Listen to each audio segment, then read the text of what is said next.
ചേച്ചി അമ്മ. നിന്നോടും കൂടിയാ ഞാൻ പറയുന്നേ. ഒറ്റോർണ ഈ വീട് വിട്ട് ഇറങ്ങി പോരുത്. കത്തിച്ച് കളഞ്ഞോടെ എല്ലാത്തിനെയും. ശരിയാണ് ചേട്ടാ.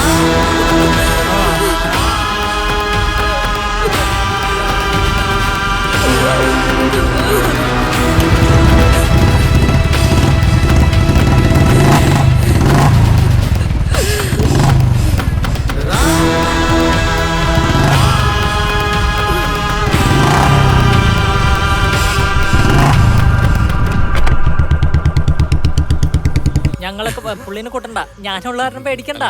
അവര് സമ്മതിക്കുന്നത് ഞാനും വിചാരിച്ചില്ല. പ്രസംഗിച്ചതുകൊണ്ട് ബാക്കി പറ. സഖാവ് പ്രസംഗിച്ചോണ്ടായത് നടക്കുന്നതന്നെ ഇപ്പൊ. ശരി, ഞാൻ അവരെ ഒന്ന് വിളിക്കട്ടെ. ആയിക്കോട്ടെ. സഖാവ് എന്നെ കൊച്ചാക്കുന്നത് ശരിയല്ല സഖാവ്.